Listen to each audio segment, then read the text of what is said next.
मेरी आवाज पीछे तक सबको आराम से पहुंच रही है? राष्ट्र कल्याण के इस मंच से मैं सुबूही खान, एक भारतीय सनातनी मुसलमान, आप सभी लोगों को सादर प्रणाम करती हूँ।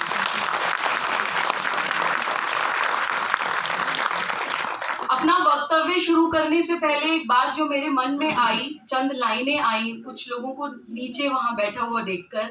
कुछ लोग उधर नीचे जमीन पर बैठे हैं। जो लोग मुझे जानते हैं उन्हें ये बात पता है कि मैं सही विषयों पर या धर्म के लिए चाहे कितनी आक्रामक हो जाऊं, लेकिन मैं मन से बहुत भावुक इंसान हूं। और ये दृश्य देखकर मेरे मन में कुछ बात ऐसी आ रही थी जो इस वक्तव्य से रिलेटेड नहीं है, लेकिन क्योंकि मन में आई है तो जरूर बोलूंगी। 1947 के समय की बात है, जिस वक्त विभाजन हो रहा था। तो नाजिश प्रतापगढ़ी नाम के एक शायर थे। उनका पूरा परिवार विभाजन के बाद पाकिस्तान चला गया था। वो भारत से प्यार करते थे तो भारत में ही रहे थे। तो उनका परिवार जो पाकिस्तान चला गया था उनको चिट्ठियां लिखा करता था और उनसे अधिकतर ये कहता था कि यार ये तुम भारत में रह गए हो, वहां पे तो तुम्हारी जान को खतरा है, वहां पे तो तुम अल्पसंख्यक हो, वहां पे पता नहीं तुम्हारे साथ क्या होगा, तुम इधर पाकिस्तान आ जाओ। तो नाजिश प्रतापगढ़ी की एक बहुत सुंदर रचना, एक गजल या शायरी कही, उन्होंने अपने भाइयों को लिखकर भेजी थी कि भारत में मुसलमानों की स्थिति क्या है और उनको भारत में कैसा महसूस होता है। आज इन भाइयों को ऐसे नीचे जमीन पर बैठे देखकर मंच पर बैठे हुए मेरे मन में बार बार उस रचना की पंक्तियां आ रही थी। सिर्फ 4-5 पंक्तियां आपके सम्मुख रखूंगी, बाकी जो लोग भी पूरा सुनना चाहें मेरे इंस्टाग्राम प्रोफाइल पे वो पूरी मैंने अपलोड की हुई है। नाजिश जी कहते हैं, दयारे हिंद में बसते हैं ऐसे राम अब भी, दयारे हिंद में बसते हैं ऐसे राम अब भी, जो छोड़ सकते हैं गद्दी भरत के नाम अब भी। लेकिन भरत भी तो हो अपने फर्ज से होशियार, लेकिन भरत भी तो हो अपने फर्ज से होशियार, पड़ जाए जो वक्त तो हो जाए भाइयों पे निसार।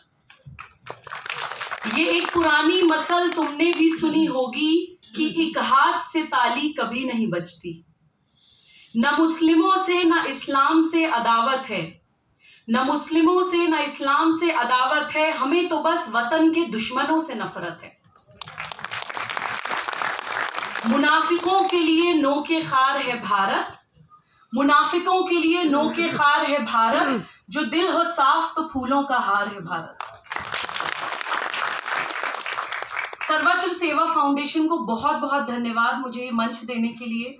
हम लोग राष्ट्र जागरण अभियान में एक विचार लेकर चले हैं, एक विजन लेकर चले हैं और उस विजन को धरती पर उतारने के लिए, सभी भारतवासियों से शेयर करने के लिए हमें अनुज जी जैसे और सर्वत्र सेवा फाउंडेशन जैसे संगठनों की मदद की आवश्यकता होती है, क्योंकि पूरे देश का प्रवास करना इस हेल्प के बिना संभव नहीं हो पाता है। अपनी बात को शुरू करने से पहले मैं अपने गुरुदेव आदरणीय, परम आदरणीय KN गोविंदाचार्य जी के श्री चरणों में प्रणाम करते हुए अपने वक्तव्य की शुरुआत करूंगी। आज मैं आप लोगों के साथ जो भी बात करने जा रही हूं उससे शायद आपको बहुत सारे सवालों के जवाब मिलेंगे। ये इतने कॉन्फिडेंस के साथ में इसलिए कह रही हूं क्योंकि मैं सिर्फ एक माध्यम हूं। मैं सिर्फ अपने गुरु की वाणी, अपने गुरु का तजुर्बा, अपने गुरु के जीवन मूल्य और भारत के एक एक गांव का प्रवास करके जो उन्होंने भारतीय संस्कृति को समझा है और भारत के सामने क्या चुनौतियां हैं, अगले 10 साल में भारत को किन चीजों की जरूरत पड़ने वाली है, उनका वो अनुभव मैं अपने शब्दों में आप लोगों के साथ साझा करने का प्रयास करूंगी।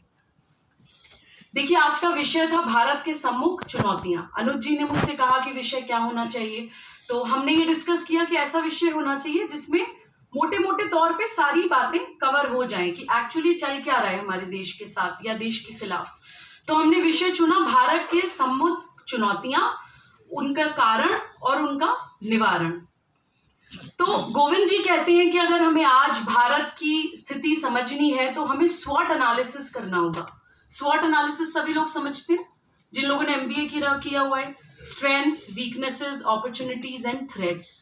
भारत की क्या ताकत है, भारत की क्या कमजोरी है, भारत के सामने क्या अवसर हैं और भारत के सामने क्या खतरे हैं। जिस दिन हमें ये क्लैरिटी के साथ पता चल जाएगा, हम अपनी अपनी भूमिका तय कर पाएंगे कि एटलीस्ट हमें अपने स्तर पे, अपने लेवल पे या अपने क्षेत्र में क्या काम करना चाहिए। देखिए, भारत के खिलाफ कौन कौन सी ताकतें काम कर रही हैं, उनके मैं आपको नाम जरूर बताना चाहूंगी। आजकल गूगल है, सब लोग सर्च कर सकते हैं। इस जो भी मैं बोलूंगी इसको बिल्कुल भाषण की तरह मत लीजिएगा। मैं भी किसी सीक्वेंस में नहीं बोल रही हूँ, जिस तरह से मन में विचार आ रहे हैं आप लोगों के साथ साझा कर रही हूँ, बिकॉज इंटेंशन सिर्फ ये है कि विचार जाना चाहिए। देखिए, हम लोगों ने जब राष्ट्र जागरण अभियान के अंतर्गत प्रवास किया, भारत के अलग अलग स्टेट्स में, अलग अलग जिलों में, अलग अलग गांव में हम लोग गए, तो हमने आइडेंटिफाई करी 7 एंटी नेशनल फोर्सेस, 7 भारत विरोधी मानसिकताएं जो भारत के खिलाफ एक्टिवली काम कर रही हैं। यानी कि आप ये मान के चलिए कि इनमें से कोई ना कोई एक या 3-4 या सारी भी इवन भारत के एक एक गांव तक पहुंच गई हैं। वो कौन कौन सी भारत विरोधी मानसिकताएं? पहली भारत विरोधी मानसिकता है वामपंथी और उनकी आर्म्ड विंग्स माओवादी और नक्सलवादी। छद्म नारीवादी सूडो फेमिनिस्ट भी वामपंथी की ही एक विंग है। क्योंकि यहाँ पे सभी लोग इंटेलेक्चुअल्स हैं, तो मेरी अपेक्षा है, ये उम्मीद है कि इस विचार को, इस विजन को आप लोगों तक अगर मैं पहुंचा पाती हूँ सरल भाषा में, तो आप लोग अपने अपने क्षेत्र में इस विजन को, मुझे लगता है कि मल्टीप्लाई करने में हम लोगों की मदद करेंगे, जो आज भारत के युवाओं को बहुत ज्यादा जरूरत है।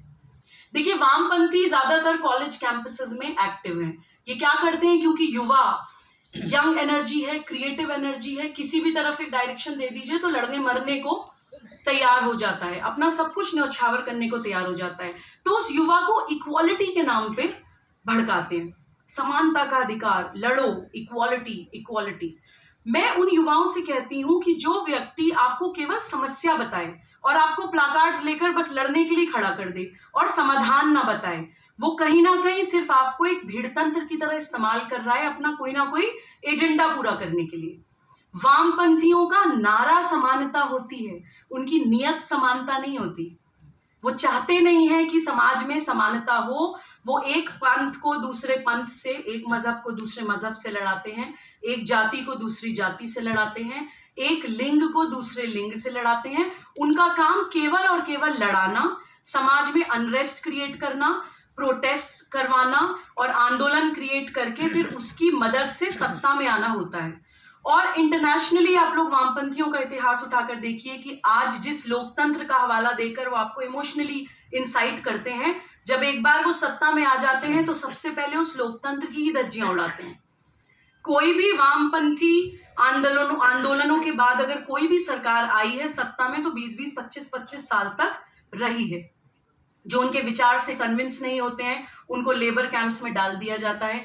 वर्ल्ड वॉर से कहीं गुना ज्यादा मास रेप, मर्डर, स्लॉटर्स किए इस वामपंथी विचारधारा ने, जो समानता का नाम लेकर आज हमारे युवाओं को भटका रही है। दूसरी भारत विरोधी मानसिकता है अलगाववादी, कट्टरवादी और आतंकवादी संगठन। ये क्या करते हैं? ये किसी भी एक संप्रदाय को उठाते हैं। जैसे फॉर एग्जाम्पल, मैं इस्लाम समाज से आती हूँ तो मैं मुसलमान का उदाहरण देती हूँ। देखिए, जब हम कहते हैं भारत में तो ये मानते हैं ना कि बच्चे परमात्मा का रूप होते हैं, तो किसी बच्चे को आप पैदा होते ही तो आतंकवादी बना नहीं सकते। तो एक पूरी सीक्वेंस होती है, उसका ब्रेन वॉश कैसे किया जाता है। किसी भी मुसलमान बच्चे को सबसे पहले अलगाववादी बनाया जाता है, यानी कि तुम्हारा पहनना ओढ़ना, तुम्हारा खाना पीना, तुम्हारी भाषा, तुम्हारी शिक्षा, तुम्हारा कानून, तुम्हारी न्याय प्रणाली, सब कुछ अलग है। भारत में जो कुछ चल रहा है उससे अलग एक पैरेलल सिस्टम तुम्हारा चलेगा, पैरेलल इकोनॉमी भी चलेगी, अलग ही अर्थव्यवस्था भी चलेगी, सब कुछ पैरेलल चलेगा। आप अलग हैं बाकी लोगों से। जब वो बच्चा अलगाववादी बन जाता है, और आसानी से अगर अलगाववादी भी नहीं बना पाते तो डराते हैं। डराते कैसे हैं? फियर साइकोसिस क्रिएट करते हैं। अभी कुछ दिनों पहले टीवी डिबेट्स चल रही थी कि जन्नत और दोजक की ग्राफिक डिटेल्स हैं। दोजक का नाम लेके एक छोटे मासूम बच्चे को, मेरा 5 साल का बच्चा है, इस उम्र में अगर बच्चे को डराया जाए कि अगर तुमने होली के रंग लगा लिए तो अल्लाह ताला तुम्हारा गोश्त काटेंगे, तुम्हें दोजक में गरम गरम तेल में कढ़ाई में पकौड़ों की तरह तला जाएगा, तुम्हें सांप बिच्छू डसेंगे, काटेंगे। मैं कहती हूँ मुसलमान बच्चे को कि Allah the most beneficent, the most merciful, वो रब्बुल आलमीन है, वो सिर्फ रब्बुल मुस्लिमीन भी नहीं है। उसने पूरी कायनात, पूरी दुनिया बनाई है। वो इतना कट्टर नहीं हो सकता कि एक तो छोटा सा जीवन दिया, ऊपर से उस छोटे से जीवन में अगर कोई गलती हो गई तो वो अब हमें हमेशा के लिए गरम गरम तेल में पकौड़ों की तरह तलेगा। ये अल्लाह नहीं कर सकता। ये इंसानों की बनाई हुई एक थ्योरी है, क्योंकि फियर साइकोसिस एक बहुत बड़ा साइकोलॉजी की ट्रिक होती है माइंड कंट्रोल करने के लिए। हमारे पास एक कुत्ता है, जब वो छोटा सा था, और फेरोशियस ब्रीड है, जब वो छोटा सा था तो उसको अखबार लपेट के कुछ गलती करता था तो नाक पे हल्के से मारते थे, और आज वो इतना बड़ा हो गया है कि वो लोहे की जंजीर भी तोड़ सकता है, लेकिन आज भी वो केवल अखबार से डरता है। ये होती है बचपन के फॉर्मेटिव ईयर्स में क्रिएट की हुई फियर साइकोसिस। तो एक बच्चे को, मासूम बच्चे को पहले अलगाववादी बना दिया जाता है, जब वो अलगाववादी बन जाता है तब सेकंड स्टेज में उसको कट्टरवादी बनाया जाता है। इस सेकंड स्टेज में उसको बताया जाता है कि जो तुम सोच रहे हो वही सही है, बाकी सब गलत है। ब्लाइंड्स लगा दिए जाते हैं, ना इधर देखो ना उधर देखो, सिर्फ जो तुम सोच रहे हो वही सही है। जब वो कट्टरवादी बन जाता है तब फाइनल स्टेज में उसको आतंकवादी बनाया जाता है। उस स्टेज में उसको बताया जाता है जो तुम सोच रहे हो वही सही है, और सारी दुनिया से मनवाना तुम्हारा कर्तव्य है।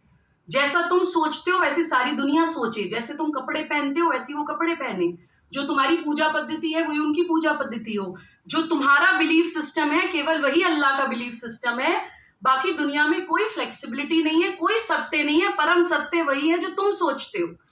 और इस फाइनल स्टेज में आके वो सुसाइड बॉम्बर बन के फटता है। इस स्टेज में आकर वो कन्वर्जन्स करने के लिए निकलता है। इस स्टेज में आकर वो सोचता है कि अगर मैंने किसी को धर्म परिवर्तन करवा दिया, रिलीजियस कन्वर्जन कर दिया, तो मेरी 7 पीढ़ियां जन्नत में जाएंगी। इस तरह से अलगाववादी, कट्टरवादी और आतंकवादी संगठन काम कर रहे हैं। अलग अलग संगठन अलग अलग काम कर रहे हैं। कुछ बच्चे एकेडमिक्स में, पढ़ाई लिखाई में इंटरेस्टेड होते हैं तो उनके लिए दारुल उलूम जैसे संगठन है। कुछ बच्चे कर्मकांड के माध्यम से भगवान तक पहुंचना चाहते हैं तो उनके लिए तबलीगी जमात जैसे संगठन है। एक एग्जाम्पल देती हूँ, यूरोप में बॉम्ब ब्लास्ट हुआ, अलकायदा के कुछ टेररिस्ट पकड़े गए। ये मैं अपनी ओपिनियन नहीं बता रही हूँ, ये मैं आपको फैक्ट्स बता रही हूँ। यूरोप में बॉम्ब ब्लास्ट हुआ, अलकायदा के कुछ टेररिस्ट पकड़े गए। जब जांच हुई तो पता चला कि रिक्रूटमेंट अलकायदा ने तबलीगी जमात से किया था। अब तबलीगी जमात कोई टेररिस्ट आउटफिट नहीं है, टेररिस्ट ऑर्गेनाइजेशन नहीं है, लेकिन कट्टरवादी तो है। तो टेररिस्ट ऑर्गेनाइजेशंस को फ्रूटफुल ग्राउंड लगते हैं वो बच्चे जो पहले से अलगाववादी हैं और कट्टरवादी हैं। तो उन्हें बस एक स्टेज क्रॉस करा के आतंकवादी तो बनाना होता है। एक बच्चा एक सनातनी मुसलमान की जो परंपरा मानता हो, जो भारत की भाषा, भूषा, भोजन, भवन, भेषज, भजन में बिलीव करता हो, दुनिया का कोई संगठन उसको आतंकवादी नहीं बना सकता। अगर हमें पूरे विश्व से आतंकवाद को खत्म करना है तो हमें अलगाववाद को खत्म करना होगा। जो सेपरेटिस्ट आइडेंटिटी है कि आपको अलग दिखना है सबसे, हमें उसको खत्म करना होगा। अभी यूनिफॉर्म सिविल कोड की बात चल रही है, बहुत सुंदर, उत्तराखंड सरकार उस पर एक्शन ले रही है। मैं बहुत ज्यादा सभी लोगों को शुभकामनाएं देती हूँ कि ये भारत में आना बहुत जरूरी है। कुछ उदाहरण मैं देना चाहूंगी, बिकॉज आज का विषय हमारा यूनिफॉर्म सिविल कोड नहीं है, लेकिन सिर्फ क्लैरिटी के लिए। देखिए, इस्लाम तो 1400 साल से, कुछ मुस्लिम बच्चे यहाँ भी आए हैं, अब यहाँ शायद होंगे अभी, हाँ ये खड़ा है सामने, विकासनगर से आया है। देखिए, इस्लाम तो 1400 साल से है। शरिया एप्लीकेशन एक्ट आती है 1937 में, यानी कि भारत के विभाजन से ठीक 10 साल पहले। शरिया एप्लीकेशन एक्ट से पहले भारत का हर मुसलमान भारत की ही मान्यताएं, कस्टम, प्रैक्टिसेस मानता था। मुसलमान औरतें उस समय सिंदूर भी लगाया करती थी, बिछिए भी पहना करती थी, और मंदिरों में आना जाना कुछ बुरा नहीं माना जाता था। होली, दिवाली सब लोग साथ में मनाते थे। 1937 में एक शरिया एप्लीकेशन एक्ट आता है। ब्रिटिश और मुस्लिम लीग आपस में मिलकर एक स्ट्रेटेजी के तहत शरिया एप्लीकेशन एक्ट बनाते हैं कि भारत के मुसलमान को भारत से तोड़ो। 1400 साल से इस्लाम है कि 1937 में इस्लाम आया है। शरिया एप्लीकेशन एक्ट ये बोलती है कि Muslims will be covered as per their personal laws. 5-6 section का टोटल एक्ट है, 6 सेक्शंस है, कोई लंबा चौड़ा एक्ट नहीं है। और वो पर्सनल लॉ क्या है? वो पर्सनल लॉ कोडिफाइड भी नहीं है, यानी कि जबान से जो चल रहा है, कस्टम्स, प्रैक्टिसेस, वो चलाए जाओ। अब वो जबानी क्या चल रही है कि age of puberty is marriageable age. एक बच्ची को जब पीरियड्स होने स्टार्ट हो जाए तो उसकी शादी की उम्र हो जाती है। हम लोग हैदराबाद पहुंचे, वहां पे अरब से 80-80 साल के बूढ़े शेख आके 12-12 साल की बच्चियों के साथ निकाह करते हैं। पॉक्सो एक्ट का वायलेशन करते हैं, भारत के क्रिमिनल लॉ को वायलेट करते हैं, लिटरली रेप्स करते हैं छोटी छोटी बच्चियों के साथ, और पर्सनल लॉ की आड़ में बच के निकल जाते हैं। आईपीसी में, भारतीय दंड संहिता में सेक्शन 494, कि बहुविवाह, बाइगमी, पॉलीगमी इज पनिशेबल। कोई भी हिंदू पुरुष अगर एक पत्नी के होते हुए कोई दूसरी पत्नी लाता है तो पनिशेबल ऑफेंस है, उसको सजा है। लेकिन मुसलमान पुरुष को वो सजा नहीं है। यहां भी क्रिमिनल लॉ का वायलेशन हुआ। आप ये एग्जांपल्स मैं आपको इसलिए दे रही हूं कि कहने को सिविल लॉ है, सिविल लॉ की आड़ में भारत के क्रिमिनल कानून का वायलेशन हो रहा है। आईपीसी की 494 धारा से मुसलमान पुरुष बच के निकल जाता है। एक है domestic protection of women from domestic violence act. किसी भी महिला के साथ किसी भी तरह का शारीरिक, मानसिक या मनोवैज्ञानिक या आर्थिक किसी भी तरह का शोषण अगर कोई पुरुष करेगा तो क्वासी क्रिमिनल प्रोसीडिंग्स होती हैं डोमेस्टिक वायलेंस एक्ट में। अब मुसलमान महिला के साथ क्या हो रहा है? पहले तो ट्रिपल तलाक हो रहा था, लकीली ट्रिपल तलाक बंद हो गया, लेकिन extra judicial one sided divorce आज भी हो रहे हैं। ट्रिपल तलाक तो एक ही साथ हो जाता था, तलाक तलाक तलाक। आज हो रहे हैं कि भाई 1 महीने दिया, 1 महीने बाद फिर दोबारा दे दिया, फिर 1 महीने बाद फिर दोबारा दे दिया, हो गया ट्रिपल तलाक। इंस्टेंट नहीं हुआ, 3 महीने में हो गया। वन साइडेड एक्स्ट्रा जुडिशियल, महिला की बिना मर्जी के, उसको बिना कोई क्लोजर दिए, बिना कोई एलिमनी मेंटेनेंस दिए हो तो गया। तो one sided extra judicial divorce आज भी हो रहे हैं और मुसलमान महिला को डोमेस्टिक वायलेंस एक्ट का भी प्रोटेक्शन नहीं मिलता है। हलाला जैसी प्रथा, भारत जैसे लोकतांत्रिक देश में, भारत जैसे देश में जहां पे महिला सम्मान में रामायण और महाभारत जैसे युद्ध हो जाते हैं, वहां पे हलाला जैसी प्रथा हो रही है हमारे संविधान में और हमारे लोकतंत्र की नाक के नीचे, सिर्फ और सिर्फ उस शरिया एप्लीकेशन एक्ट के कारण। जो जिन्ना, मैं ये भी कहना चाहती हूं कि जिन्ना एक पॉलिटिकल आइडियोलॉजी के लिए पाकिस्तान बनाया गया, उसको अब इस्लाम से भी क्यों जोड़ते हैं भाई? सुअर खाने वाला जिन्ना, दारू पीने वाला जिन्ना, उसका इस्लाम से लेना देना क्या है? इस्लाम में तो दारू भी प्रोहिबिटेड है और पोर्क भी प्रोहिबिटेड है। तो ये हमें समझना पड़ेगा मुसलमान को कि चाहे वो शरिया एप्लीकेशन एक्ट हो, चाहे वो मुस्लिम पर्सनल लॉज हो, ये सारी चीजें भारत के मुसलमान को भारत से तोड़ने के लिए केवल और केवल कुछ सत्ताधारियों द्वारा बनाई गई हैं। इनका इस्लाम से कोई लेना देना नहीं है। ये एग्जाम्पल्स मैं आपको सिर्फ इसलिए देना चाहती थी ताकि थोड़ा सा क्लैरिटी हमें यूनिफॉर्म सिविल कोड पर आए और आप लोग भी प्राउड फील करें कि आपकी सरकार कितना अच्छा कदम यूनिफॉर्म सिविल कोड की तरफ बढ़ा रही है, क्योंकि वो बेटियों की और महिलाओं की सुरक्षा का विषय है। एक होता है मिस्यार निकाह। मिस्यार निकाह होता है ट्रैवलर्स मैरिज।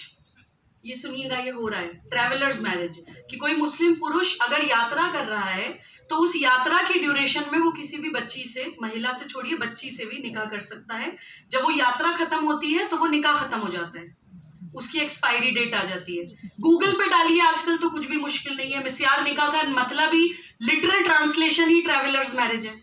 भारत में आज भी हो रही है, उस तेलंगाना में हो रही है जहां पे असदुद्दीन ओवैसी साहब कहते हैं इंशाल्लाह एक दिन मुसलमान बच्ची भारत की प्रधानमंत्री बनेगी। अरे उस दिन बनेगी ना जिस दिन उसको इस अपराध से, इस दुष्कर्म से बचाएंगे। उस दिन बनेगी ना जब उसके हाथ में किताब देंगे, जब वो पढ़ेगी, अपनी कौम का भी और देश का भी नाम रोशन करेगी, जब ना ही सिर्फ अधिकारों की बल्कि कर्तव्यों की भी बात करेगा मुसलमान बच्चा, उस दिन इंशाल्लाह बनेगा देश का प्रधानमंत्री। क्यों नहीं बन सकता? जैसे भारत के दूसरे नागरिक है ऐसे ही मुसलमान भी है। लड़ाई यहाँ पे मजहब की है ही नहीं, लड़ाई यहाँ पे सिर्फ सही और गलत की है। लड़ाई यहाँ पे सिर्फ इस चीज की है कि मजहब को इस्तेमाल करके अगर कुछ गलत काम हो रहे हैं तो मजहब की आड़ में हम उन गलत कामों को नहीं होने देंगे, और पूरे विश्व में अगर हो रहे हैं तो होते रहे, भारत में नहीं होने देंगे। ये क्लैरिटी हम लोगों को होनी चाहिए। दो मैंने आपको एंटी नेशनल फोर्सेस बता दी, तीसरी एंटी नेशनल फोर्सेस है बौद्धिक आतंकवादी। मैं इन पे ज्यादा बात नहीं करूंगी। इंटेलेक्चुअल टेररिस्ट, ये सुसाइड बॉम्बर्स बन के नहीं आते हैं तो हमें दिखाई नहीं देते हैं, लेकिन जिस तरह की किताबें हम पढ़ते हैं, जिस तरह के संगीत हम सुनते हैं, जिस तरह की फिल्में हम देखते हैं, जिस तरह के आइडियल्स हम अपने बनाते हैं, सोशल एक्टिविस्ट जिनको हम फॉलो करते हैं, ये सब वो इंटेलेक्चुअल टेररिस्ट होते हैं जो हमारे बच्चों के, युवाओं के दिमाग को ब्रेन वॉश करके गलत डायरेक्शन में ले जाने की कोशिश करते हैं। इसलिए अपने हीरोज अगर सही कर ले, मुस्लिम बच्चा अगर औरंगजेब के बजाय दारा शिकोह को अपना हीरो बना ले तो उस दिन सारा समस्या का समाधान ही हो जाएगा। अपने हीरोज ठीक करें। किसी भी भाषा, जाति, क्षेत्र, संप्रदाय क्यों, अपना कोई एक हीरो तय कर लीजिए, उसके बारे में पढ़ना शुरू करिए, अपने सिरहाने वो किताब रख के सोइए। जिस तरह के चरित्र को हम पढ़ते हैं धीरे धीरे हम उनके जैसे होने लगते हैं। हमें एक्स्ट्रा कुछ करने की जरूरत नहीं पड़ती है। This is law of nature. आप बस पढ़िए, उनके बारे में जानिए, उनको रीड करिए, धीरे धीरे आप उनके जैसे बनने लगेंगे। आपका खुद चरित्र निर्माण वैसा होने लगेगा, आपको करने की जरूरत ही नहीं है। एक भारत विरोधी मानसिकता है विधर्मी राजनीतिक दल। ये वो लोग हैं जो हमारे अपने लोग हैं लेकिन सत्ता में रहने के लिए किसी भी एंटी नेशनल फोर्स के साथ हाथ मिला लेते हैं। ये वो लोग हैं जो अपीजमेंट पॉलिटिक्स करते हैं। ये वो लोग हैं जो जातियों की राजनीति करते हैं। हम फलाना जाति की पार्टी हैं। जाति की पार्टी क्या होता है? जब हमारे कॉन्स्टिट्यूशन में इक्वालिटी बिफोर लॉ है, इक्वल प्रोटेक्शन ऑफ लॉज है, no discrimination on the basis of religion, caste, creed, gender और प्लेस ऑफ बर्थ, तो पॉलिटिकल पार्टीज कैसे मजहब के नाम पर, वो ऑल इंडिया मुस्लिमीन करके ही नाम है ना शायद एमएम पार्टी का, तो मजहब के नाम पर, जातियों के नाम पर पार्टियां बनी कैसे जाती हैं? तो सीधा सीधा अनकॉन्स्टिट्यूशनल है, वो नहीं होना चाहिए। तुष्टीकरण की राजनीति कि मुसलमान को बोलेंगे आप अल्पसंख्यक है जी। 20 करोड़ 30 करोड़ पॉपुलेशन कौन सी परिभाषा के हिसाब से अल्पसंख्यक होती है? मैं बोलती हूं I am an Indian Muslim and I refuse to be called a minority. Minority शब्द ही आपको भारत से तोड़ने के लिए है। मैं अपने माता पिता की इकलौती बेटी हूं, तो मैं अल्पसंख्यक हो गई अपने घर में, अपने परिवार में। तो देखिए, जब हम कहते हैं भारत माता, हम मदरलैंड, हम दूसरी कंट्री की तरह एक भूखंड नहीं मानते अपने देश को, माँ मानते हैं। तो माँ के लिए सभी बच्चे बराबर होते हैं। माइनॉरिटी, मेजॉरिटी और अल्पसंख्यक बहुसंख्यक नहीं होते। ये केवल और केवल मुसलमानों के दिमाग में एक विक्टिम माइंडसेट डालने के लिए ये अल्पसंख्यक शब्द गढ़ा गया और इतने सालों तक रखा गया। आप ये करेंगी, आप ये करेंगी जी, बैठो पहले सुन लीजिए। आप ये करेंगी, सुनिए मैडम प्लीज रिक्वेस्ट भाई। अरे नहीं नहीं, प्लीज जवाब लेने दीजिए। सुनिए सुनिए, आप ये करेंगी। आप जहां लिखवाएंगे एक बार नहीं 100 बार लिख कर दूंगी with signature and with date. मेरी ट्विटर प्रोफाइल पे जाइए, 100 बार बोला है I refuse to be called a minority. TV debates पर सुन लीजिए, यहाँ तो शायद कुछ कितने 200 250 300 लोग होंगे। टीवी डिबेट्स पर जहां पर करोड़ों लोग भी सुन रहे होते हैं, वहां भी मैं ये कहती हूँ कि मुसलमान अल्पसंख्यक नहीं है। मुसलमान के लिए अल्पसंख्यक की गाली होनी चाहिए। अपने ही देश में जो अल्पसंख्यक हो उसकी क्या क्या जिंदगी है भाई, क्या जीना है? मैं लिख कर देने को तैयार हूं, और लिखवाइए, अच्छी बात है, साइन करवाइए, डॉक्यूमेंटेड होनी चाहिए चीजें। फिर अंतरराष्ट्रीय ताकतें हैं, इंटरनेशनल पावर्स। ये वो लोग हैं जो भारत की ताकत को जानते हैं। वो लोग क्या, अभी जो है गीता जी ने बड़ी सुंदर एक बात कही थी कि इंटरनली लोगों को लड़ाने की कोशिश की जाती है। देखिए, कोई भी आइडियोलॉजी, कोई भी विचार अगर इतना स्ट्रांग हो जिसको बाहर से एक्सप्लोड ना किया जा सके, उसको अंदर से इम्प्लोड करने की कोशिश की जाती है। This is science. कोई भी चीज जो बाहर से ना तोड़ी जा सके, उसमें अंदर इतना प्रेशर बना दो कि अंदर से टूट जाए। यही काम होता है, हम लोगों को आपस में लड़ाने की कोशिश की जाती है। हम लोग सिर्फ और सिर्फ भारत में वो स्थिति पैदा ना हो उस तरफ काम कर रहे हैं, ताकि भारत के लोगों को पता चले कि किस तरह का एजेंडा चल रहा है हम लोगों को आपस में लड़ाने के लिए। और फिर चारों तरफ से गिद्ध की तरह लोग बैठे ही हैं कि आपस में लड़ेंगे, देश कमजोर होगा तो हमें मौका मिलेगा भारत पे अटैक करने के लिए। देन एक भारत विरोधी मानसिकता है conversion mafia. Foreign funded missionary organisations Bharat के गांव-गांव पहुंच गई हैं। आदिवासी बेल्ट हैं जहां बेचारे गरीब लोग हैं, किसी के पास खाना नहीं है, एक हाथ से 2 रोटी खिलाएंगे, दूसरे हाथ से गले में क्रॉस डाल देंगे। अरे अगर आप परमात्मा की, ईश्वर की बात कर रहे हैं जिसने पूरे जंगल बनाए हैं, नदियां बनाई हैं, फल फूल सब्जियां, वेजिटेशन, इतनी बायोडाइवर्सिटी पूरी दुनिया बनाई है, वो इतना छोटे दिल का होगा कि किसी की भूख इस शर्त पे मिटाएगा कि पहले मुझे मानो तब तुम्हारी भूख मिटाऊंगा। तो ये कन्वर्जन माफियाओं की भी हमें स्ट्रैटेजी समझनी होगी कि ये लोग हमारे देशवासियों के जख्मों पर मक्खी की तरह भिनभिनाते हैं। और कहीं ना कहीं ये कमी हमसे भी छूटती है कि हमारे किसी भाई बहन के शरीर पर जख्म है ही क्यों, जो बाहर से मक्खियां आके उनके ऊपर मंडरा रही हैं। ये हमें भी थोड़ा अंदर से मनन करने की जरूरत है कि ऐसे देश में कौन कौन से क्षेत्र हैं जिनको, कौन कौन सी स्टेट्स हैं, कौन कौन सी डिस्ट्रिक्ट्स हैं, कौन कौन से गांव हैं जिनको ये फॉरेन फंडेड मिशनरी ऑर्गेनाइजेशंस अपना निशाना बना रही हैं।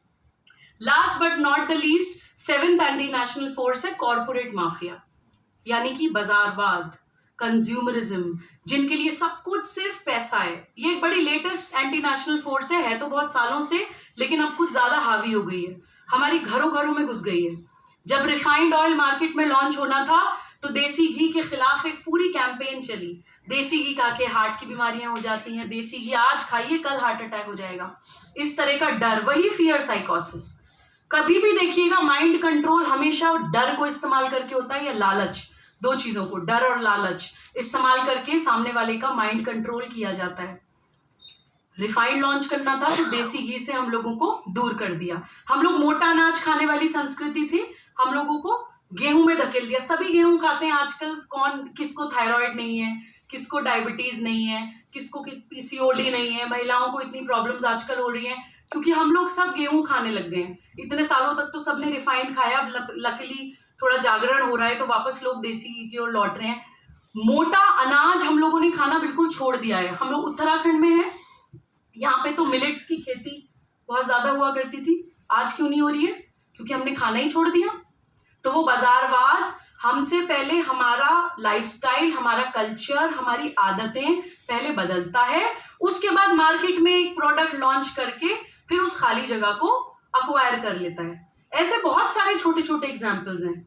हमारे बच्चों को, हमारे युवाओं को जो है वो क्रेडिट कार्ड कल्चर, इतनी इनकम नहीं है जितना कि वो खर्चा कर देते हैं, महीने के एंड में फिर ईएमआई बंध जाती है। आज क्यों क्रांतिकारी पैदा नहीं होते हैं? आज क्रांतिकारी इसलिए पैदा नहीं होते हैं क्योंकि आधे से ज्यादा युवा तो क्रेडिट कार्ड की ईएमआई देने में लगा रहता है। तो उसके पास कहां से समय आएगा कि वो देश की समस्याओं को जाने या उनके प्रति वो क्या कर सकता है इसको जाने। तो ये कॉर्पोरेट माफिया देखिए बहुत खतरनाक लोग होते हैं। एक उदाहरण पर लेटेस्ट उत्तराखंड का ही दूंगी, मैं प्रयास करती हूँ कि जहां जाऊं वहीं के उदाहरण दूं। जोशीमठ का हम सब लोगों ने देखा कि क्या हुआ, क्या हो रहा है। देखिए विदेशों से कंपनियां आती हैं प्रोजेक्ट्स लेकर, आपकी इस जगह हम ये फलाना प्रोजेक्ट ला देंगे, आपके 20-25 साल तक लोगों की नौकरियां हो जाएंगी। अब वो कंपनी विदेश से आई, उसको कोई मतलब नहीं है 20-25 साल बाद भारत के लोगों का क्या होता है। हाइड्रोलिक प्रोजेक्ट लेकर आए, जोशीमठ की जमीन कहा जाता है, मेरे गुरुजी के शब्द हैं, जोशीमठ की जो मिट्टी है उसको वो कहते हैं कि पोली मिट्टी है। कभी किसी समय, ये सरकार की रिपोर्ट्स हैं, सरकारी रिकॉर्ड्स में रिपोर्ट्स हैं। मैं कोई भी बात आपको अपनी ओपिनियन नहीं बोलूंगी, मैं एक बात को 100 बार अलग अलग कसौटियों पे परखने के बाद समाज में बोलती हूँ। एक सरकार की रिपोर्ट्स में आप देख लीजिए कि जोशीमठ कभी बहुत पुराने समय में कोई लैंडस्लाइड हुआ होगा, उसकी जो धूल मिट्टी कंकड़ सब जो जमा हो जाते हैं, उसके जो पहाड़, कच्चे पहाड़, नए पहाड़, पोली मिट्टी है, उस पे आप बड़े बड़े मल्टी स्टोरी 6-6, 7-7 फ्लोर की बिल्डिंग्स खड़ी कर दीजिएगा। आप हाइड्रोलिक प्रोजेक्ट के लिए 1 किलोमीटर तक नीचे ड्रिलिंग कर दीजिएगा। ड्रिलिंग करते समय ड्रिलिंग मशीन भी धंस गई थी, जो लोग मशीन निकालने गए थे वो लोग भी काफी उसमें नीचे गिर के मर गए थे, लेकिन फिर भी वो काम नहीं रुका था। तो ये जो विदेशी कंपनियां होती हैं, इनको सस्टेनेबिलिटी नहीं देखनी होती, उनको ये नहीं देखना होता कि इसका 20 साल बाद परिणाम क्या होने वाला है, उनको बस बेचना है। तो इन कंपनीज को हमें उन सेल्समैन की तरह से देखना चाहिए जो सिर्फ अपना प्रोडक्ट बेचने के लिए आया है। उसको कोई मतलब नहीं है कि इस प्रोडक्ट से आपके बाल झड़ेंगे, आप गंजे होंगे, आपको कैंसर होगा, दे डोंट केयर। तो कोई भी प्रोजेक्ट, कोई भी डेवलपमेंट, कोई भी साइंस, कोई भी टेक्नोलॉजी अगर हमारी इकोलॉजी, हमारी प्रकृति, हमारी धरती के खिलाफ जाती है तो उसको हमें सिरे से निकाल देना चाहिए, चाहे कितना भी फाइनेंशियल नुकसान हो। ये एक मुझे लगता है कि हमारे पॉलिटिकल लीडर्स को इस चीज का ध्यान रखना चाहिए कि नो मैटर व्हाट, कोई भी टेक्नोलॉजी 3 कसौटियों पर परखेंगे तभी हम भारत में लागू करेंगे, इकोनॉमी, इकोलॉजी एंड एथिक्स। अंधाधुन किसी भी तकनीक को, टेक्नोलॉजी को विदेशों की नकल करके अगर हम भारत पे अप्लाई करेंगे तो सूनर और लेटर उसके नुकसान होंगे। बहुत सारी कंट्रीज ऐसी हैं, मुझे बताया कि फॉरेन कंट्रीज कुछ ऐसी हैं जिनमें प्रॉपर कमिटीज हैं, वो ये तय करती हैं कि कोई भी प्रोजेक्ट अगर कोई भी कंपनी लेकर आई तो पहले वो जियोलॉजिकल स्टडी करती हैं उस क्षेत्र की, यहाँ की जलवायु कैसी है, यहाँ की मिट्टी कैसे है, यहाँ के पहाड़ जंगल, यहाँ की इकोलॉजी कैसी है, और ये जो हम प्रोजेक्ट करने जा रहे हैं इसका क्या कोई सकारात्मक असर पड़ेगा या नकारात्मक असर पड़ेगा। और जब वो कमिटी पास करती है उस टेक्नोलॉजी को तभी वो हो पाती है। तो ये कॉर्पोरेट माफिया इस तरह से हम लोगों को, हमारे गांव बिल्कुल नाश कर दिए गए, हमारी खेती, उत्तराखंड में पलायन क्यों हो रहे हैं, खेती तो यहाँ पे कितनी, लीची की खेती होती थी, मिलेट्स की खेती होती थी, और मैं इतना ज्यादा नहीं जानती हूँ, आप लोग मुझसे बेहतर जानते होंगे, आप लोगों के दिमाग में और आइडियाज आएंगे। मैं सिर्फ आपको कुछ एक सूत्र, सिर्फ एक सिरा थमा के जाना चाहती हूँ कि इसके बारे में सोचिएगा कि क्या development at the cost of our motherland या at the cost of our nature होना चाहिए, और अगर होगा या हो रहा है तो उसके क्या परिणाम हैं, क्या हम वो भुगतने के लिए तैयार हैं, या 10 साल के बाद देश कहाँ खड़ा होगा अगर हम कॉरपोरेट माफिया की इस बाजारवाद को और कंज्यूमरिज्म को नहीं समझे। तो ये 7 एंटी नेशनल फोर्सेस के बारे में मैं आपको बताना चाहती थी। अब मैं आपसे ये जरूर बात करना चाहूंगी कि अगर ये सातों भारत विरोधी मानसिकता काम कर पा रही हैं, हमारी नाक के नीचे कर पा रही हैं, तो वो क्यों? मेरे गुरुजी कहते हैं कि अगर हम सिर्फ समस्या की बात करें तो वो चिंता है, जब तक हम समाधान की बात ना करें वो चिंतन में परिवर्तित नहीं होता है। तो मैं वामपंथियों की तरह आपको सिर्फ प्रॉब्लम बता के नहीं जाना चाहती हूँ, मैं आपको प्रॉब्लम का सॉल्यूशन भी बता के जाना चाहती हूँ।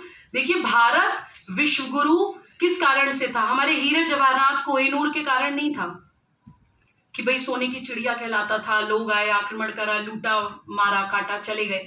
भारत विश्व गुरु अपनी 2 क्वालिटीज के कारण था।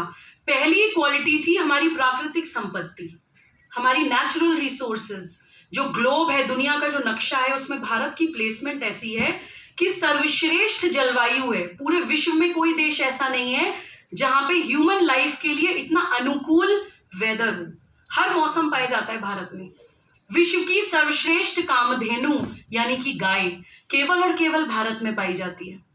उसको विदेशों में लोग A2 मिल्क ये वो करके बड़ी बड़ी इंडस्ट्रीज एस्टैब्लिश करने पे प्लान कर रहे हैं, पेटेंट करा रहे हैं। हमें कोई मतलब ही नहीं है, क्योंकि हम अपनी उस ताकत को नहीं पहचानते हैं। हम वेस्ट को कॉपी करने में इतना व्यस्त हो गए हैं कि हम अपने विश्वगुरु होने की उस ताकत को भूल गए हैं। पूरे विश्व की 16% जैव विविधताएं, 2% लैंड मास है हमारा, केवल 2% लैंड है पूरे विश्व की, और पूरे विश्व की 16% जैव विविधताएं, 16% बायोडाइवर्सिटी केवल और केवल भारत में पाई जाती है। विश्व की सर्वश्रेष्ठ नदियां केवल और केवल भारत में पाई जाती हैं। गंगा जी के बारे में कहा जाता है कि इतने मेडिसिनल जंगल से होकर वो आती हैं कि शायद मौत के अलावा हर बीमारी का इलाज है गंगा जल में। पूरी दुनिया में ऐसी मेडिसिनल हर्बल बात कहीं नहीं है गंगा जी के अलावा। कौन कौन सी जड़ी बूटियों का उसमें मेडिसिनल इलाज वो लेकर आती हैं, प्रॉपर्टीज लेकर आती हैं, वो साइंस बहुत छोटी पड़ जाती है इन चीजों के आगे। तो ये देखिए, हमारी एक प्राकृतिक संपत्ति की ताकत है जो हमें पहचाननी पड़ेगी, जो भी पूरी तरह से हमारे हाथ से निकली नहीं है। पूरी दुनिया में कोई देश ऐसा नहीं है जिसकी 60% भूमि, 60% लैंड उपजाऊ है, एग्रीकल्चरल लैंड है। 127 इको एग्रो क्लाइमेटिक जोन्स हैं भारत में। I will repeat, 127 eco agro climatic zones, और हर जोन में अलग विशिष्ट प्रकार की, सर्वश्रेष्ठ प्रकार की खेती हो सकती है। लेकिन हम लोगों को पता ही नहीं है, 127 जानते ही नहीं है। अध्ययन तो बाद में करेंगे कि कहां पे क्या खेती होनी चाहिए। उल्टा सीधा करे जा रहे हैं सिर्फ वेस्ट को कॉपी करने के चक्कर में। तो देखिए, अपनी ताकत को पहचाने। हमारी पहली ताकत हमारी प्राकृतिक संपत्ति, और हमारी दूसरी ताकत हमारा आध्यात्मिक बल। वो आध्यात्मिक बल जो हमें वेदों में भी बताया गया। जिन लोगों को वेद नहीं समझ आते हैं उनको धीरे धीरे आगे आगे सिंप्लीफाइड फॉर्म्स में अलग अलग तरह से बताया गया, लेकिन हम हमेशा बोलते हैं। कुछ लोगों को अच्छे गुरु नहीं मिलते हैं, कुछ लोग वेदों की भाषा नहीं समझते हैं। तो मैं कहती हूँ कि हर वेद का एक महावाक्य तो समझ सकते हैं। मैं एक आश्रम से जुड़ी हूँ, स्वामी शिवानंद आश्रम, नैयर डैम, केरला। उस आश्रम में हमें वेदांत की क्लास में बताया गया कि हर वेद का एक महावाक्य होता है, उस वेद का सार होता है वो, यानी कि पूरे जो वेद का ज्ञान है वो उस एक महावाक्य में। एक वेद कहता है अहम ब्रह्मास्मि, यानी कि मेरे अंदर वो परमात्मा, वो निर्गुण, निराकार, निर्विचार ब्रह्म विराजमान है। मैं किसी भी भाषा, जाति, संप्रदाय की हो सकती हूँ, लेकिन वो ब्रह्म मेरे अंदर विराजमान है। दूसरा ब्रह्म कहता है तत्त्वमसि, यानी कि तुम भी वही हो। यहाँ पर मौजूद हर व्यक्ति के अंदर वो ब्रह्म विराजमान है। तीसरा वेद कहता है अयम आत्मा ब्रह्म, मेरी आत्मा ब्रह्म है। चौथा वेद कहता है प्रज्ञानम ब्रह्म, यानी कि इस चीज का ज्ञान होना ही ब्रह्म है। भूल जाइए कॉम्प्लिकेटेड सारी चीजें। अगर हम अपने वेदों के इन 4 महावाक्यों को ही समझ के आत्मसात कर ले और हम जान जाएं कि हमारे अंदर वो परमात्मा विराजमान है, जब हम महिला पुरुष का भी फर्क नहीं समझेंगे, उस दिन स्वामी विवेकानंद और रानी लक्ष्मीबाई में कोई फर्क नहीं पड़ रह जाता है, क्योंकि अपने आप को आत्मा समझ के काम करता है व्यक्ति कि शरीर जो है, we are not this body, we are this soul. ये आध्यात्मिक बल हमें केवल और केवल वेद बताते हैं। जिनको वेद समझ नहीं आते उनको उपनिषदों में कहा गया है जिनको उपनिषद नहीं समझ आते उनको भगवत गीता में कहा गया है, जिनको भगवत गीता नहीं समझ आती भक्ति काल के सारे कवि छोटे छोटे दोहों में छंदों में सेम यही बात बता कर गए हैं। इतना छोटा सा ज्ञान हम लोग समझने में फेल क्यों कर जाते हैं, ये बहुत दुख होता है कई बार सोचकर। और मेरे गुरुजी ने एक और बड़ा अच्छा सूत्र दिया था जो मैं आपको बताना चाहती हूँ कि हमें भारत को तोड़ने के लिए हमारी दो ताकतों पे ही आक्रमण किया गया। हमारी प्राकृतिक संपत्ति पे लगातार आक्रमण हो रहा है, हमारी गाय, हमारी गंगा, हमारी गांव, हमारी कृषि, हर चीज पे लगातार आक्रमण कर रही है ये कॉर्पोरेट माफिया। लेकिन हम लोग अनभिज्ञ हैं या फिर लीस्ट बॉदर्ड हैं या फिर अनजान हैं, या शायद अपने निजी हित साधने के लिए सब कुछ जानते हुए भी समझने की कोशिश नहीं कर रहे हैं। तो पहला आक्रमण हमारी इस प्राकृतिक संपत्ति पे हो रहा है, दूसरा आक्रमण हमारे इस आध्यात्मिक बल पे हो रहा है, क्योंकि ये पूरा विश्व जानता था कि भारत के पास जब तक ये आध्यात्मिक बल है तब तक भारत विश्वगुरु है। अब इस आध्यात्मिक बल को कैसे तोड़ा जाए? जब 1857 की क्रांति हुई और पूरा देश एक साथ खड़ा होकर लड़ा तो भगा दिए गए सारे आक्रांता, सारे अंग्रेज सब भगा दिए गए, क्योंकि पूरा देश एक साथ खड़ा हुआ। उन्होंने पूरे देश का सर्वे किया और उन्होंने पता लगाया कि भारत का भूमनोविज्ञान, साइकोलॉजी ऑफ भारत, अगर कोई लिखना चाहता है, I want you to write this because this is a formula, एक सूत्र है जो मुझे अपने गुरुदेव से प्राप्त हुआ है कि भारत का भूमनोविज्ञान, 4 कारक हैं जो भारत का भूमनोविज्ञान प्रभावित करते हैं। साइकोलॉजी ऑफ भारत, भाषा, जाति, क्षेत्र और संप्रदाय। अगर ये 4 कारक एक हों तो ये 7 तो क्या 700 ताकतें भी भारत का कुछ नहीं बिगाड़ सकती। और अगर ये 4 कारक आपस में बटे हों, एक दूसरे से लड़ रहे हों, एक दूसरे को शक की नजर से देख रहे हों या एक दूसरे के साथ ना खड़े हों, 21वीं सदी का जो आक्रमण हमारे देश पर हो रहा है उसका सामना हम नहीं कर पाएंगे जब तक हम अपने उस आध्यात्मिक बल को जागृत नहीं करेंगे। विद एग्जाम्पल्स मैं आपको बताती हूँ कैसे भाषाओं में, जातियों में, क्षेत्र में, संप्रदाय में बांटा जाता है। हम लोग प्रवास करते हुए पहुंचे पंजाब। पंजाब को कहा जाता था स्वॉर्ड आर्म ऑफ इंडिया। जितने भी आक्रमण होते थे भारत पे पंजाब की साइड से होते थे, फियर्स रेजिस्टेंस मिलता था। छोटे छोटे गुरुपुत्रों की तो हम लोगों ने, सभी लोगों ने कहानी सुनी है, तो मैं रिपीट नहीं करूंगी यहाँ पे, कि पंजाब से घुसने नहीं दिया जाता था भारत के अंदर। वीर कौम, वो पूरा क्षेत्र ही, पंजाब, हरियाणा, हिमाचल प्रदेश, वो पूरा जो क्षेत्र है वो शौर्य की भूमि कहलाता है। वहां पे भड़काया जी, हरियाणवी बोलने वाले तुम अलग हो, पंजाबी बोलने वाले तुम अलग हो। वहां पे आंदोलन तक हुए भाषा के नाम पे। 1966 में पंजाब और हरियाणा अलग अलग हो गए। 1966 से पहले पंजाब का जीडीपी क्या था, पंजाब में इंडस्ट्रियल ग्रोथ क्या थी और आज क्या है, वो हम सब लोगों के सामने है। भाषा के आधार पर बांट दिया। अरे लोग ऐसे लीडर्स ऐसे बैठते हैं नक्शा लेकर, इस स्टेट का सीएम तुम बन जाओ, इस स्टेट का सीएम मैं बन जाऊंगा। चीफ मिनिस्टर्स बनने के लिए तो बंटवारे होते हैं हमारी मातृभूमि के, और हम लोगों के ऊपर कोई फर्क ही नहीं पड़ता क्योंकि समझते ही नहीं है। भाषा के आधार पर बांट के कैसे उस पूरे शौर्य के क्षेत्र को बर्बाद कर दिया गया। एशिया की सबसे फर्टाइल जोन है वो, सबसे फर्टाइल लैंड है वो, जहां जहां ये बुरा हाल किया गया है। जाति के नाम पे कैसे हमें भड़काया जाता है, बहकाया जाता है। मैं उत्तर प्रदेश की बेटी हूँ। उत्तर प्रदेश एक ऐसा प्रदेश है जहाँ पे सबसे ज्यादा जातीय विविधताएं पाई जाती हैं। पूरे देश की सबसे ज्यादा जातीय विविधताएं उत्तर प्रदेश में पाई जाती हैं। तो आप कभी भी देखिएगा हमारे चीफ मिनिस्टर माननीय योगी आदित्यनाथ जी के ऊपर आए दिन जातिवाद के ही एलिगेशंस लगाने की कोशिश करते हैं। क्यों? हमारे मुख्यमंत्री जातिवादी नहीं है। उत्तर प्रदेश का भूमनोविज्ञान जातिवाद से प्रभावित होता है। भड़का दो, इलेक्शंस अफेक्ट होंगे, भड़का दो, गुस्सा दिलाओ, तोड़ दो आपस में। तो पॉलिटिक्स के लिए इस्तेमाल करने के लिए जिस जगह की साइकोलॉजी को अफेक्ट किया जा सके उस चीज को इस्तेमाल करके वहां की साइकोलॉजी को इस्तेमाल होता है। क्षेत्र में हम कैसे बढ़ते हैं, अपराध तो हम सब करते हैं। एक आई कैन गारंटी यहाँ पे मौजूद हर व्यक्ति ने क्षेत्रवाद में बंटने का अपराध कभी ना कभी जरूर किया होगा। 12 बज गए जी, सरदार आ गया। कितने लोगों ने बोला है? बोला होगा या सुना होगा, कभी हंसे होंगे। नॉर्थ ईस्ट में वो देखो चिंकी पड़ता था मेरे साथ, बोला होगा ना। ओहो बिहारी, ये यूपी के भैये, बोला होगा। तो हम लोग जब तक अपने आप को क्षेत्रवाद या स्टेट्स में बटे रहेंगे, या ये जो जोक्स बना के जानबूझ के भारत को क्षेत्रवाद में बांटने के लिए लोग मजे लेते हैं और हम लोग अज्ञानतावश उन जोक्स पे हंसते हैं, जब तक हम उस चीज से बाहर नहीं निकलेंगे तब तक भूल जाइए कि ये लड़ाई हम जीत पाएंगे। अगर बंगाल में आग लगती है तो हम लोग यहाँ चैन से बैठे रहते हैं, कहाँ है बंगाल, किस पे फर्क पड़ रहा है। कश्मीर में आग लगती है, अरे कश्मीर में हो रहा है जी। यूपी में कुछ होता है तो उत्तराखंड पे क्या फर्क पड़ रहा है, उत्तराखंड में कुछ होता है तो दिल्ली वासी तो सेफ हैं। अगर भारत माता है तो भारत की सभी स्टेट्स उस माता के अंग हैं। भारत की सभी स्टेट्स, हमारे घर के अलग अलग कमरे हैं।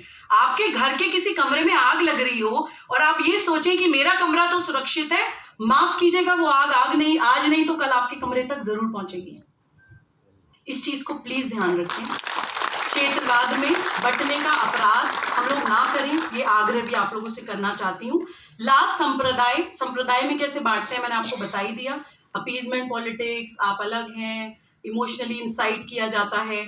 आज अगर हमें भारत को बचाना है तो हमें भारत के मूल की ओर, भारत की प्रकृति की ओर लौटना होगा। वो दो ही ताकतें हैं, सब कुछ घुमा फिरा कर देख लीजिए, प्राकृतिक संपत्ति और आध्यात्मिक बल। जिस दिन हमने भारत की प्रकृति को बचाना शुरू कर दिया और आध्यात्मिक बल को जगाना शुरू कर दिया, उस दिन ये सारी प्रॉब्लम्स हमारे लिए बहुत छोटी हो जाएंगी। आज हम लोग अपने मूल स्वभाव से दूर चले गए। कॉर्पोरेट माफिया में क्या बताता है, मिट्टी में मत जाओ, बैक्टीरिया इन्फेक्शन है, बीमारियां हो जाएंगी। हमारे बच्चे शायद मिट्टी को कभी रेयरली ही छूते होंगे। क्या नतीजा होता है, इम्यूनिटी कम, फिर डेफिशिएंसीज, फिर डेफिशिएंसी है तो जी एक और मल्टीविटामिन का मार्केट, मल्टीविटामिन खरीदिए, फिर मल्टीविटामिन खिलाइए, फिर कुछ बीमारियां होंगी, फिर फार्मास्यूटिकल इंडस्ट्रीज, बड़े बड़े मेडिकल माफिया, ये तो सारी दुकानें चल रही हैं। अगर हम प्रकृति की ओर लौट, क्या है प्रकृति, हमारा शरीर क्या है, क्षिति जल पावक गगन समीरा पंच तत्व से बना शरीरा। भारत में ही तो पढ़ाया जाता है या पूरे विश्व में कहीं पढ़ाया जाता है, हमें ही बताया जाता है।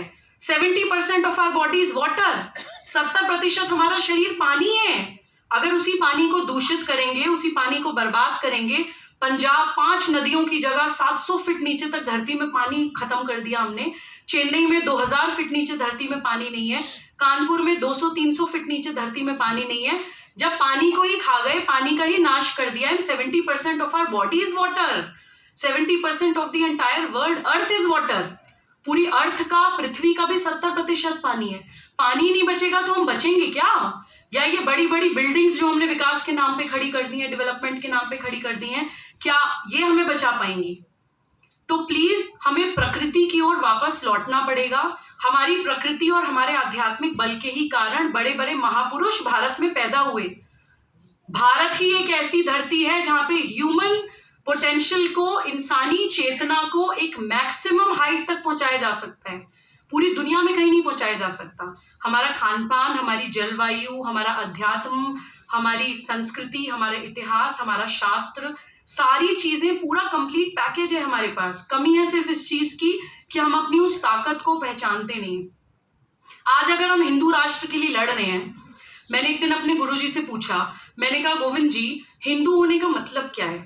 आप मुझे बताइए कि अगर कल को कबीर आज 5 साल का है, 10 साल के किसी बच्चे को बताना हो what does it mean to be a Hindu, तो उसको क्या बताया जाए, हमें आखिर बचाना क्या है? उन्होंने कहा हिंदुत्व यानी क्या, उन्हीं के शब्दों में एग्जैक्ट रिपीट करूंगी, एक अल्फाज भी इधर उधर अपना ऐड नहीं करूंगी, अपने गुरु वाणी को एज इट इज आप तक पहुंचाऊंगी। हिंदुत्व यानी क्या? देश की कलेक्टिव स्मृति का परिपाक। वो क्या है? 5 बातें नमूने के तौर पे बताता हूं। पहला, सभी उपासना पद्धतियों से एक ही परमात्मा की प्राप्ति होती है, यह विश्वास। कोई भी उपासना पद्धति हो, उससे उसी परमेश्वर की प्राप्ति होती है, यह विश्वास। दूसरा, एक ही सत्य सभी जड़ चेतन में अनुस्यूत है। Same consciousness permeates in all animate and inanimate matter, जो हमें भगवत गीता में श्री कृष्ण भी बोल के गए हैं। कश्मीर, चींटी से लेके पहाड़ तक में मैं हूं, यही बोलकर गए हैं ना। तीसरा, मातृत्व के गुण होने के कारण, जो आपने अभी बोला था, मातृत्व के गुण होने के कारण महिला यानी नारी का समाज में विशेष आदर। चौथा, प्रकृति, मनुष्य प्रकृति का विजेता नहीं, प्रकृति का अंग है। हम लोग प्रकृति को जीतने नहीं आए हैं, हम लोग प्रकृति का अंग हैं। We are part of this nature. इसी कारण हम प्रकृति के संरक्षण और संवर्धन की बात करते हैं। पांचवा, last but not the least, खाओ पियो और मर जाओ यही जीवन का अंतिम उद्देश्य नहीं है, इसके ऊपर भी जीवन का एक उद्देश्य है। मुट्ठी बांधे आए थे, हाथ पसारे जाएंगे, ये विश्वास। जो इस बात को मानता हो वो हिंदू है। जो अपने आप को शरीर न माने आत्मा माने वो हिंदू। जो महिला सम्मान करे वो हिंदू। जो प्रकृति का संरक्षण और संवर्धन करे वो हिंदू। जो सभी उपासना पद्धतियों के लिए एक समान सम्मान रखता हो वो हिंदू। जो मानता हो कि सभी जड़ चेतन में एक ही सत्य अनुस्यूत है वो हिंदू। हमें इस आइडियोलॉजी को, इस विचार को बचाना है। हमारा नेशनलिज्म कोई पॉलिटिकल बाउंड्री बचाने का नेशनलिज्म नहीं है, जैसे दूसरे देशों का है कि भाई ये बाउंड्री है, हमें बचानी है, जवान भेज दिए बॉर्डर पे, मर रहे हैं, लड़ रहे हैं। हमारा नेशनलिज्म, हमारा राष्ट्रवाद आध्यात्मिक है।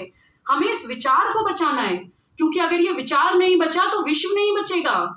आज पूरा विश्व global warming, climatic change, water shortage, food shortage, अपराध, आतंकवाद, मानसिक बीमारियां, psychological diseases, mental disorders, psychopathy, sociopathy, क्या क्या चीजें हैं। समय कम पड़ जाएगा। इस वक्त इतनी बुरी हालत है, पूरा विश्व चिल्ला रहा है जवाब के लिए। और देखिए, गुरु वही होता है, अगर हम विश्व गुरु बनना चाहते हैं पुनः, तो गुरु वो होता है जो आपको अंधकार से रोशनी की ओर लेकर जाए, जो आपके सवालों का जवाब दे। हम विश्व गुरु तब बनेंगे जब हम पूरे विश्व को समाधान देंगे कि आप जिन जिन समस्याओं से जूझ रहे हैं उसका इलाज है ये सनातन हिंदू संस्कृति, ये जीवन मूल्य, जिनकी बात हम उस समय किया करते थे तो आप हमें स्नेक चार्मर्स बोल के हमारा मजाक उड़ाते थे कि सांपों को दूध पिला रहे हैं। आज कितनी स्पेशीज एक्सटिंक्ट हो गई हैं। मेरे गुरुजी एक उदाहरण देते हैं, एक बार वो केदारनाथ गए, वहां पे पुजारी जी कुछ ब्रह्म कमल तोड़ने गए, तो जितनी जगह उन्होंने ब्रह्म कमल तोड़े उतनी जगह उन्होंने चीनी और शहद डाल दिया। उनसे जब पूछा गया कि आपने चीनी और शहद क्यों डाला, तो उन्होंने कहा कि जितने ब्रह्म कमल मैं तोड़ूंगा वो किसी न किसी जीव जंतु का आहार होते, तो मैं किसी की भूख का कारण न बनूं। अगर मैं कुछ ब्रह्म कमल तोड़ रहा हूं तो वहां पे एटलीस्ट चीनी और शहद तो डाल दूं। ये है सनातन परंपरा, ये है हिंदू संस्कृति। इसलिए मैं आपको इतना डिटेल में, कुछ लोग शायद बोर भी हो रहे होंगे कि इतना डिटेल में बातें क्यों चल रही हैं, लेकिन ये इसलिए बताना जरूरी है क्योंकि कंफ्यूज्ड हो गए हैं सब। एक जिगसॉ पजल की तरह हो गया है, समझ नहीं आता है क्या सही है क्या गलत है, क्या समझे, किससे लड़े, किसके लिए लड़े, किसके साथ खड़े हो। एक अजीब सा क्योस हो गया है समाज के अंदर। तो हमें ये क्लैरिटी होनी जरूरी है कि हम यहाँ की लड़ किस चीज के लिए रहे हैं, हमें बचाना क्या है। मजहब की लड़ाई नहीं है। मैं बार बार बोलती हूँ, जब हमने कबीर फाउंडेशन की स्थापना करी तो हमें पता चला कि धर्म का किसी विश्व की किसी डिक्शनरी में कोई पर्यायवाची शब्द नहीं है। हम लोग धर्म और रिलीजन को सेम चीज समझते हैं, वो नहीं है। धर्म का पूरे विश्व की किसी भाषा में कोई पर्यायवाची नहीं है। धर्म का केवल और केवल एक मतलब है कर्तव्य पालन, कर्तव्य परायणता, राइटियसनेस, परफॉर्मेंस ऑफ ड्यूटी। जिस परिस्थिति में जो करना सही है वो धर्म है। यही हमें हमारे सारे ग्रंथ सिखाकर गए हैं, कोई पूजा पद्धति सिखाकर नहीं गए हैं। मेरे गुरुजी कहते हैं कश्मीर से कन्याकुमारी तक हजारों देवी देवता है भारत में, 2-4 और हो जाएंगे तो कोई फर्क नहीं पड़ता। आराध्यों की या पूजा पद्धति की लड़ाई है ही नहीं, लड़ाई केवल धर्म की है। मैं बार बार कहती हूं कि धर्म शब्द जब भी आए, आपके शब्द में, आपके जहन में, आपके आसपास कोई भी इस्तेमाल करे, तो ये मान लीजिए कि धर्म केवल और केवल भारत का शब्द है, और धर्म का मतलब होता है सत्य सनातन धर्म। दुनिया में और कोई धर्म नहीं है। और बाकी जो रिलीजन जिनको हम कहते हैं वो पंथ हैं। रिलीजन का कोई एक फाउंडर होता है, रिलीजन की कोई एक स्टार्टिंग डेट होती है, रिलीजन की कोई एक किताब होती है, रिलीजन के कुछ डूज एंड डोंट्स होते हैं। परफॉर्मेंस ऑफ ड्यूटी या कर्तव्य परायणता को आप बांध नहीं सकते हैं किसी चीज में। मैं एक 5 साल के बच्चे की माँ हूं तो मेरा मातृ धर्म अलग है। मैं एक व्यक्ति की पत्नी हूं तो मेरा पत्नी धर्म अलग है। मैं भारत की बेटी हूं तो मेरा राष्ट्र धर्म अलग है, मेरा सामाजिक धर्म अलग है। एक इंसान बन के पैदा हुई हूं तो मेरा वो परम धर्म, परम कर्तव्य अलग है। तो धर्म हर परिस्थिति में अलग होता है। धर्म को आप पंथ की तरह बांध नहीं सकते हैं। इसलिए मैं अपने आप को सनातनी मुसलमान बोलती हूँ कि मेरा धर्म सनातन है और मेरा पंथ इस्लाम है।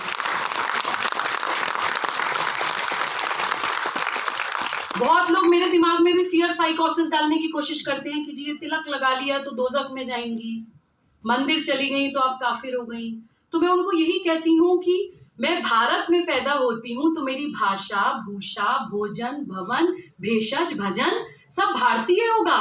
मैं भारत में पैदा हुई हूँ तो मैं तिलक लगाऊंगी, भारत की भाषाएं बोलूंगी, भारत का भोजन खाऊंगी, भारत के ग्रंथ पढ़ूंगी, भारत के आराध्यों को मानूंगी, भारत के मंदिर जाऊंगी। तो ये बहुत सिंपल बात है। ये धर्म पंथ के अंदर जो डिफरेंस हम लोग नहीं समझते हैं, इसके कारण भी बहुत प्रॉब्लम्स होती हैं। तो प्लीज हम समझें, कोई आपस में पंथ की लड़ाई नहीं है, लड़ाई सिर्फ सही और गलत की है। किन 7 एंटी नेशनल फोर्सेस से हमें लड़ना है, उस पर प्लीज अपना अध्ययन और बढ़ाइए, अपनी प्रकृति को बचाने की तरफ प्लीज काम कीजिए। और ये लड़ाई किसी एक व्यक्ति, किसी एक संगठन या किसी एक पार्टी की नहीं है। ये प्लीज हमें समझना पड़ेगा कि ये लड़ाई भारत की, हर भारतीय की लड़ाई है। जरूरी नहीं है कि हम कोई विधायक हैं, मंत्री हैं, चीफ मिनिस्टर हैं, प्राइम मिनिस्टर हैं तो ही हम देश के लिए कुछ कर सकते हैं। कोई तो अधिकार क्षेत्र होगा हमारा अपना घर, ये मंच, ये हॉल, हमारी गली, हमारा अपना शरीर। हर व्यक्ति के अंदर, हर घर के अंदर भारत दिखना चाहिए, भारत हमारे जीवन व्यवहार में दिखना चाहिए। ये लड़ाई राजसत्ता और समाज सत्ता को मिलकर लड़नी होगी। इस पे एक बहुत सुंदर कहानी मेरे गुरुजी बताते हैं कि रक्त बीज का नाम सब लोगों ने सुना होगा। एक असुर जिसको वरदान प्राप्त था कि वो कभी मरेगा नहीं, उसके खून की बूंद जहां भी गिरेगी तो वो नए रक्त बीज पैदा हो जाएंगे। तो जब सब भगवानों ने उसको मारने की कोशिश करी और वो विफल हो गए, फेल हो गए, नहीं मार पाए। जैसे ही मारते थे, जहां खून गिरता था नया रक्त बीज पैदा होता था। तो फिर भगवानों ने नारी शक्ति का, देवी का आह्वान किया, माँ दुर्गा को बुलाए गए। यहाँ भी देखिए आप पावर ऑफ शक्ति, कि जब भगवान फेल हो गए रक्त बीज का संहार करने में, तब माँ दुर्गा का आह्वान किया गया, उनसे कहा गया कि इसको मारिए। माँ दुर्गा मार मार के थक गई, जहां मारती थी खून टपकता था, नया रक्त बीज पैदा हो जाता था। 64 योगिनियों की शक्ति के साथ वो लड़ रही थी, लेकिन रक्त बीज को समाप्त नहीं कर पा रही थी। खून गिरता था और नया रक्त बीज पैदा हो जाता था। तो उन्होंने माँ काली का आह्वान किया।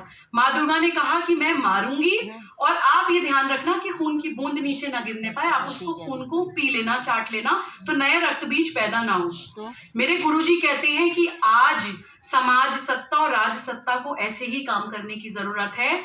जो एग्जिस्टिंग रक्त बीज हैं उनका सर्वनाश सरकार करे और नए रक्त बीज पैदा ना हो, इसकी जिम्मेदारी समाज है।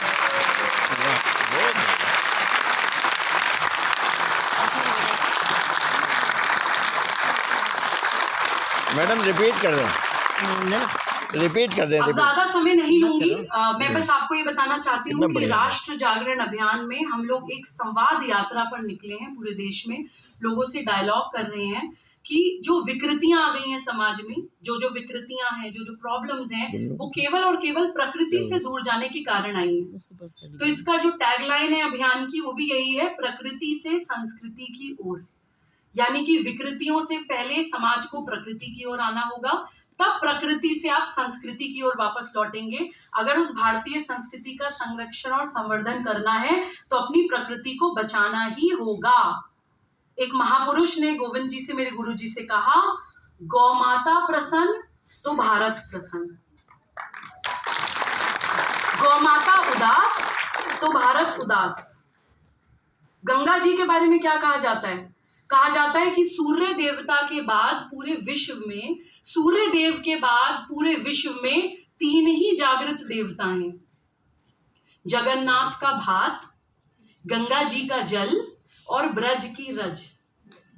ये 3 जागृत देवता हैं। तो वो गंगा जी जो हमारे बीच में बह रही हैं, वो जागृत देवता हैं। हमारा इतिहास, हम श्री राम श्री कृष्ण जिनको पूजते हैं, जिनको मानते हैं, वो साक्षी हैं उस पूरे भारत के इतिहास की।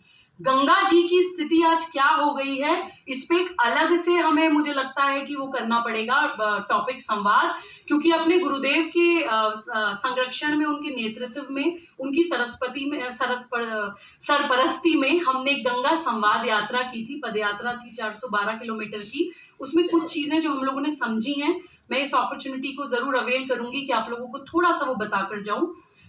कितना समय मेरे पास है बता दीजिए, मैं उसी हिसाब से अपने कंटेंट को, थैंक यू सो मच, लेकिन मैं फिर भी चीजों को थोड़ा छोटा करने की कोशिश करूंगी। देखिए, गंगा जी पे 2 तरफ काम होने की जरूरत है।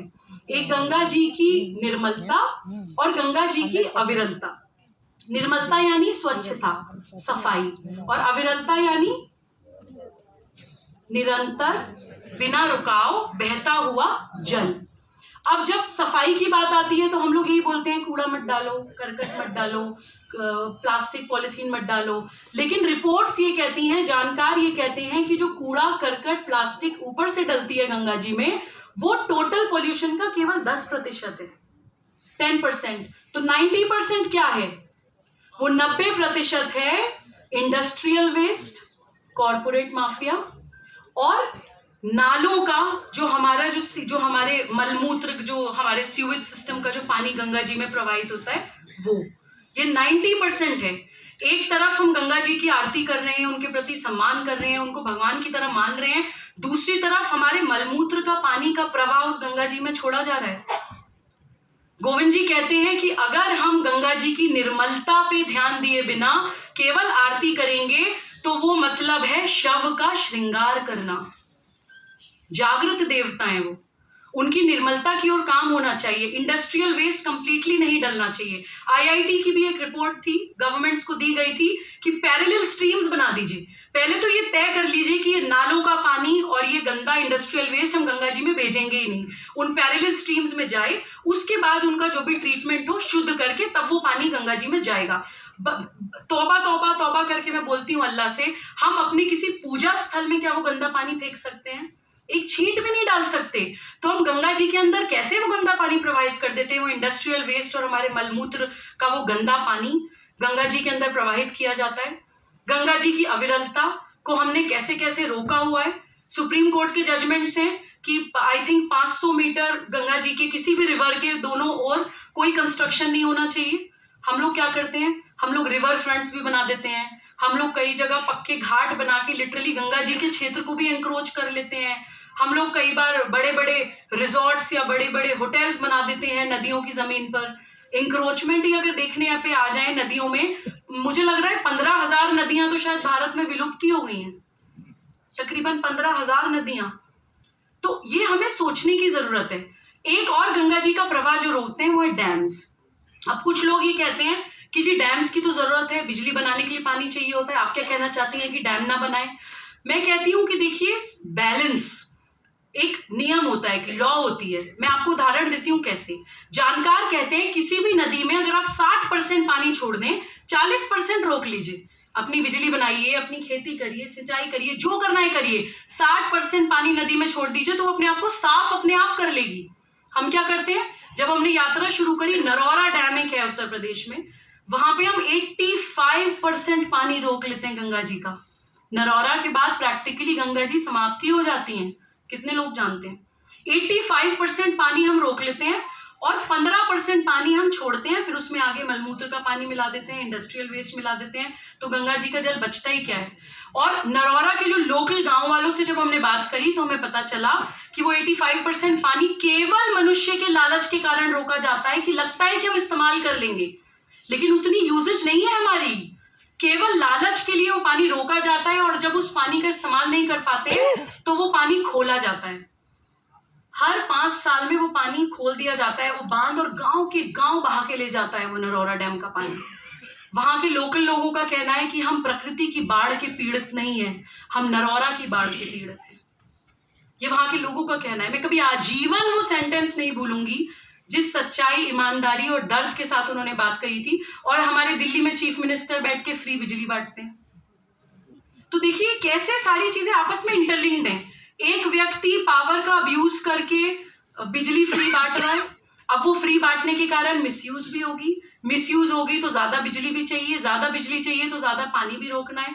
मैं ये कहती हूं कि कोई भी नेता, कोई भी पॉलिटिकल लीडर अगर कुछ मुफ्त बांटना चाहता है, अगर कुछ समाज को अकर्मण्य बनाने का अधिकार किसी को नहीं है।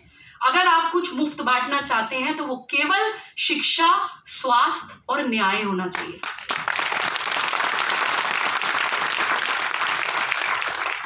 तो बस मैं इसी बात से अपनी बात को खत्म करूंगी कि हम लोग गाय को बचाने की तरफ काम कर रहे हैं, गंगा को बचाने की तरफ काम कर रहे हैं और गांवों को बचाने की तरफ काम कर रहे हैं। बहुत तेजी से कॉर्पोरेट माफिया जमीनें एक्वायर कर रही हैं, बड़े बड़े प्रोजेक्ट्स आ रहे हैं, बिल्डिंग्स आ रही हैं, और कृषि तो हमारी प्रैक्टिकली धीरे धीरे समाप्ति होती जा रही है। देसी बीज तो आजकल ढूंढने से ही नहीं मिलते हैं, जेनेटिकली मॉडिफाइड बीज हैं सब जगह। हमारी वो 127 इको एग्रो क्लाइमेटिक जोन्स कोई नहीं जानता है। केमिकल फर्टिलाइजर सब जगह इस्तेमाल हो रहे हैं। मिट्टी की उर्वरता अगले कुछ सालों में, शायद अगर हम इतनी ही स्पीड से केमिकल्स यूज करते रहे तो कुछ सालों में हमारी मिट्टी की जो एग्रीकल्चरल फोर्स है भारत की लैंड की, वो खत्म हो जाएगी। भारत माता की जय अगर हम ये कहते हैं, नहीं सुनिए सुनिए, भारत माता की जय अगर हम कहते हैं तो वो केवल मैप की जय नहीं होनी चाहिए।